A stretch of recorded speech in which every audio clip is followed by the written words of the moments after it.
এটা হচ্ছে tongue of ox. তো টাং অফ অক্স এটা চিনার উপায় হচ্ছে টাং অফ অক্সের যে ডরসাল সারফেসে নিউমেরাস পেপিলি থাকবে। Of dog, tongue of dog এটা চিনার উপায় হচ্ছে টাং ডরসাল সারফেসটা স্মুথ আর একটা গ্রুপ থাকবে, মিডিয়ান গ্রুপ থাকবে একটা। এটা দেখে বুঝবে এটা হচ্ছে টাং অফ ডগ। দেন হচ্ছে tongue of goat, tongue of ক্যাটেলের মতোই পেপিলি থাকবে। ওকে, এটা হচ্ছে টাং অফ হর্স।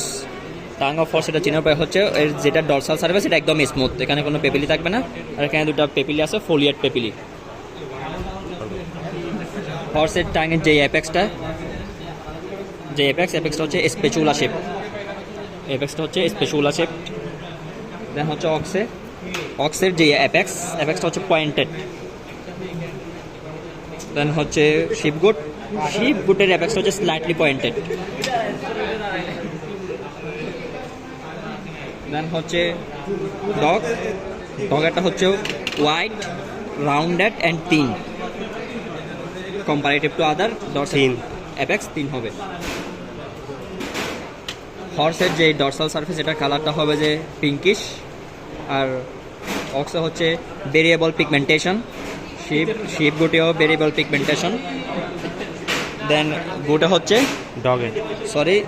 ডগে হচ্ছে ব্রাইট রেড, কিন্তু এখানে কিন্তু এটা অনেকদিন ফরমালিনে রাখার ফলে কালারটা ডিসকালার হয়ে গেছে।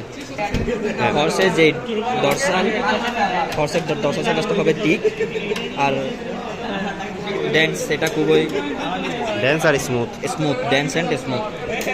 আর অক্সের ডরসাল সারফেসে এটা হচ্ছে টরাস লিঙ্গুই আর এটা হচ্ছে lingual fossa or transverse group.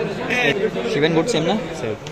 তাহলে শিবের goat same, torus linguae and transverse groove হচ্ছে এর ডরসামে একটা মিডিয়ান গ্রুপ পাওয়া যায়। ডগের ক্ষেত্রে মিডিয়ান গ্রুপ।